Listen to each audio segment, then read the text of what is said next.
இப்போ வந்து பார்த்திங்கன்னா educational thoughts of Sri Aurobindo அவரை பற்றி தான் பார்க்க போகிறோம். அவர் வந்து கல்கத்தாவில், அதாவது அப்போது பிரிட்டிஷ் இந்தியாவோட கேபிட்டலாக இருந்த கல்கத்தாவில் ஆகஸ்ட் 15, 1872 அன்னைக்கு பிறந்திருக்காரு. அவரை பார்த்திங்கன்னா அவரை ஒரு ரெவல்யூஷனரின்னு சொல்கிறாங்க. அவர் ஒரு போயட், ஒரு ஃபிலாசபிக்கல் ரைட்டர், அப்புறம் ஒரு ஸ்பிரிச்சுவல் மாஸ்டர் இப்படின்லாம் சொல்கிறாங்க. இவரோட ஒர்க்கெல்லாம் பார்த்து எதை பொறுத்து இருக்குன்னா, எவல்யூஷன் ஆஃப் கான்சியஸ்னஸ், அதாவது விழிப்பு நிலையை ஏற்படுத்தும் வகையில் இருப்பதாக அப்படின்னு சொல்லியிருக்காங்க. சரிங்களா? இவரோட ஃபிலாசபி வந்து எதை பேஸ் பண்ணியிருக்கோன்னா, வேதாந்திக் ஃபிலாசபி ஆஃப் உபனிஷத்ஸ், இதை பேஸ் பண்ணி தான் அவரோட ஃபிலாசபி ஆஃப் லைஃப் வந்து இருக்கும். அப்புறம் இவர் எதையெல்லாம் ஸ்ட்ரெஸ் பண்ணி சொல்கிறாருன்னா, யோகா ப்ராக்டிஸு, விவேகானந்தா சொன்ன அதே கான்செப்டான பிரம்மச்சாரியா, அதுக்கப்புறம் ஸ்பிரிச்சுவல் பீனேஸ் அப்படிங்கிறாங்க. ஸ்பிரிச்சுவல் பீனேஸ்னால் தவம். இந்த தவம் மாதிரியான விஷயத்தை வந்து இவர் ஸ்ட்ரெஸ் பண்ணி சொல்கிறாரு. இது எதுக்காக யூஸ்ஃபுல்லாக இருக்கும்னா, ஹியூமன் டெவலப்மெண்ட்டுக்கு யூஸ்ஃபுல்லாக இருக்கும் அப்படின்னு சொல்கிறாரு.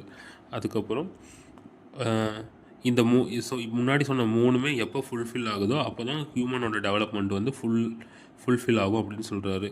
அப்புறம் ரியல் எஜுகேஷன் அப்படின்னு அவர் எதை சொல்கிறாருன்னா, அது வந்து ஒரு ஃப்ரீ என்விரான்மெண்ட்டை கொடுக்கணும், அந்த என்விரான்மெண்ட் க்ரியேட்டிவாக இருக்கணும்.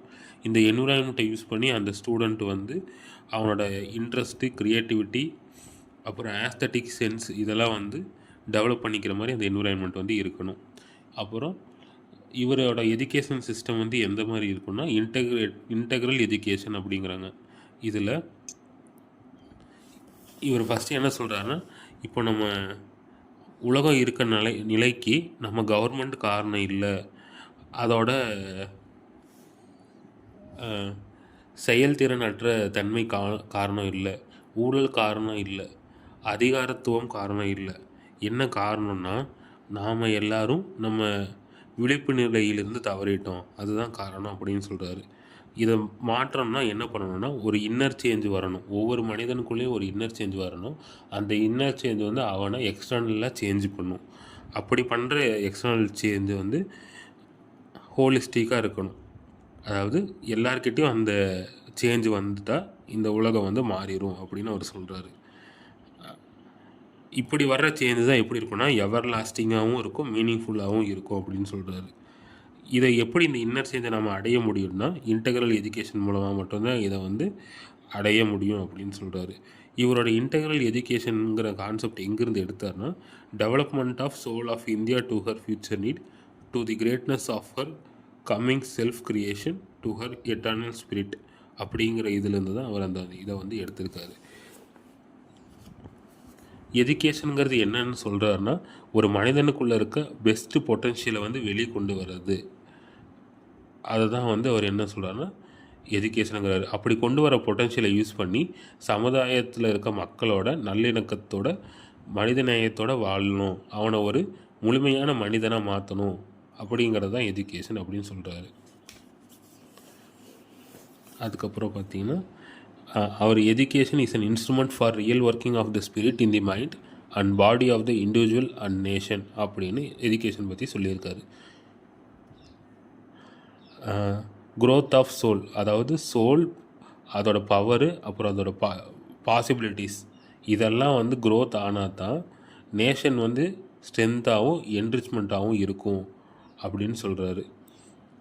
அப்புறம் இந்த ஸ்டூடெண்ட்ஸை வந்து நாம் எப்படி க்ரோ பண்ணணுன்னா, நேர் வழியில் இருக்கணும், தவறுகள் செய்யக்கூடாது, சமுதாயத்தில் அவங்க வந்து ஒரு ஹானரபிள் பர்சனாக இருக்கணும், அவங்களுக்குள்ளே இருக்க டிவைன் நேச்சரை வந்து அவங்க டெவலப் பண்ணிக்கணும். இந்த மாதிரி நம்ம ஸ்டூடெண்ட்ஸை வந்து ட்ரெயின் பண்ணணும் அப்படிங்கிறாரு. அப்புறம் இன்டெக்ரல் எஜுகேஷன் வந்து நம்பர் ஆஃப் சப்ஜெக்ட்ஸை வந்து ஒரே நேரத்தில் சொல்கிறதாவோ, இல்லை வேறு ஃபேக்கல்ட்டிஸை வச்சு ஒரு சப்ஜெக்ட்ஸை எக்ஸ்பிளைன் பண்ணுறதாவோ இருக்கக்கூடாது.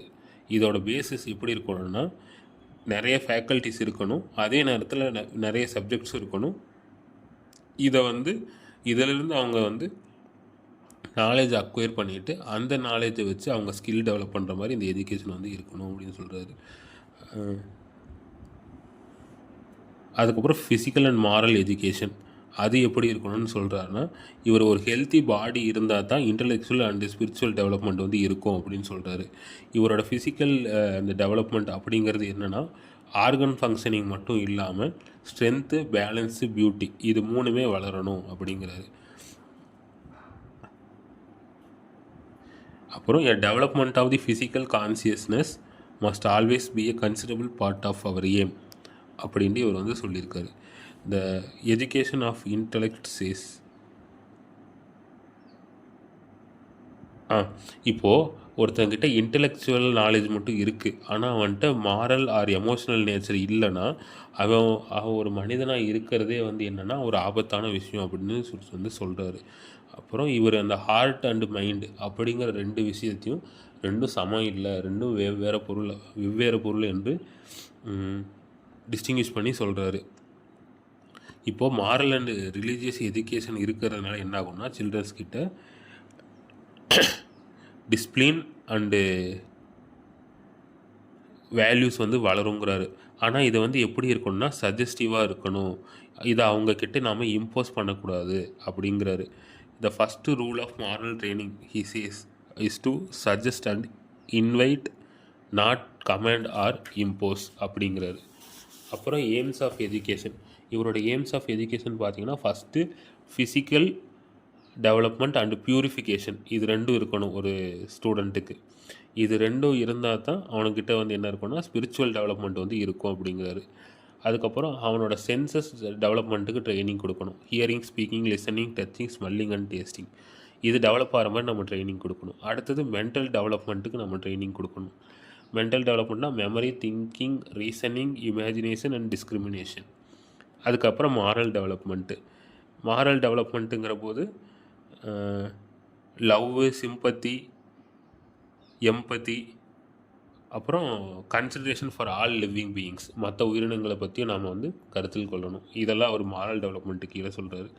அடுத்தது டெவலப்மெண்ட் ஆஃப் கான்சைஸ்னால் எது ரைட்டு எது ராங்கு அப்படின்னு பிரித்து பார்க்குற அந்த நிலை, அதை வந்து டெவலப் பண்ணுங்கிறாரு. அதுக்கு இவர் 4 லெவல் சொல்கிறாரு. ஃபஸ்ட்டு வந்து சித்தா, செகண்ட் வந்து மானஸ், 3வது வந்து இன்டெலிஜென்ஸ், 4வது வந்து நாலேஜ். இந்த டீச்சருங்கிறவங்க வந்து இதெல்லாமே ப்ரொமோட் பண்ணுற மாதிரி இருக்கணும் அப்படிங்கிறாரு. கடைசியாக அவர் சொல்கிறது வந்து ஸ்பிரிச்சுவல் டெவலப்மெண்ட். ஏன்னா எல்லா ஹியூமன் பீயிங்குள்ளேயும் ஒரு சோல் இருக்குது. அந்த சோல் வந்து டெவலப் ஆகணும்னா we should give him education. அது டெவலப் ஆனால் நமக்கு அவனுக்கு எஜுகேஷன் கொடுக்கணும், இன்டெக்ரல் எஜுகேஷன். அதனால் அந்த சோல் வந்து அதோட ஃபுல்லஸ்ட் எக்ஸ்டென்ட்டுக்கு டெவலப் ஆகும் அப்படிங்கிறத ஸ்பிரிச்சுவல் டெவலப்மெண்ட்டில் சொல்கிறாரு. அப்புறம் கரிக்குலத்தில் கண்டிப்பாக மதர் டங் இருக்கணும், இங்கிலீஷ் இருக்கணும், ஃப்ரெஞ்ச் இருக்கணும், லிட்ரேச்சர்ஸ் இருக்கணும், நேஷ்னல் ஹிஸ்ட்ரி இருக்கணும், ஆர்ட் இருக்கணும், பெயிண்டிங் இருக்கணும், ஜென்ரல் சயின்ஸ் இருக்கணும், சோஷியல் சயின்ஸ், அரித்தமேட்டிக் இதெல்லாமே பார்த்திங்கன்னா உங்களுக்கு ப்ரைமரி ஸ்டேஜில் இருக்குன்னு சொல்கிறாரு. அதே பார்த்திங்கன்னா உங்களுக்கு வந்து செகண்டரி ஸ்டேஜில் English, mother tongue, French, arithmetic, art, chemistry, physics, botany, physiology, health education and social studies இதெல்லாம் இருக்கணுங்கிறாரு. யூனிவர்சிட்டி கரிக்குலத்தில் பார்த்திங்கன்னா இந்தியன் ஃபிலாசபி, வெஸ்டர்ன் ஃபிலாசபி 2மே இருக்கணும். சிவிலைசேஷன் பற்றி ஹிஸ்ட்ரி இருக்கணும், இங்கிலீஷ் லிட்ரேச்சர் இருக்கணும், ஃப்ரெஞ்சு லிட்ரேச்சர் இருக்கணும், sociology, psychology, history of science, chemistry, physics, botany, international relations and integration. அதாவது மேக்ஸிமமாக எல்லாமே கவர் ஆகிற மாதிரி இருக்கணும் அப்படிங்கிறத இவர் தனித்தனியாக சொல்லியிருக்காரு. இது மட்டும் இல்லாமல் யோகா, ஆர்ட்டு, கிராஃப்ட்டு, மியூசிக் இதுவும் ப்ரைமரி அண்ட் செகண்டரி பார்ட்டில் ஆட் பண்ணுறது ரொம்பவே நல்லது அப்படிங்கிறாரு. இவரோட பிரின்சிபல்ஸ் ஆஃப் டீச்சிங் அப்படின்ட்டு இவர் வந்து பிரின்சிபல் ஆஃப் டீச்சிங்னு 3 பாயிண்ட் சொல்லியிருக்காரு. ஃபஸ்ட்டு பிரின்சிபல் என்னது, உண்மையான டீச்சிங் வந்து என்னென்னா எதையுமே கற்றுக் கொடுக்கறதாக இருக்கக்கூடாது. அது டீச்சர் வந்து அவருக்கு ஒரு ஃபெசிலிட்டேட்டராகவும் ஹெல்ப்பராக தான் இருக்கணும். அப்போ அந்த ஸ்டூடெண்ட் வந்து அவனுக்குள்ளே இருக்கிறத அவனே டெவலப் பண்ணிக்கணும், அந்த டீச்சரோட பெரிய அளவான டீச்சிங் இல்லாமல். இதை வந்து அவர் ஃபஸ்ட்டு சொல்லுவார். செகண்ட் வந்து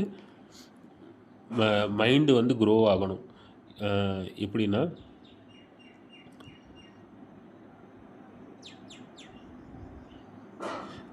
அந்த ஸ்டூடெண்ட்டு ஃப்யூச்சரில் என்ன ஆகணும் அப்படிங்கிறத வந்து அந்த பேரண்ட்டோ இல்லை டீச்சரோ டிசைட் பண்ணக்கூடாது. அவங்களோட ஆசைகளை அந்த ஸ்டூடெண்ட் மேலே திணிக்கக்கூடாது. அந்த ஸ்டூடெண்ட் என்ன ஆகணும்னு நினைக்கிறானோ அது அவனாகவே ஆகணும். நேச்சராக அவனே டிசைட் பண்ணுற மாதிரி இருக்கணும். அதை தான் ஒரு 2வது பாயிண்டில் சொல்கிறாரு. 3வது பாயிண்டில் என்ன சொல்கிறாருன்னா,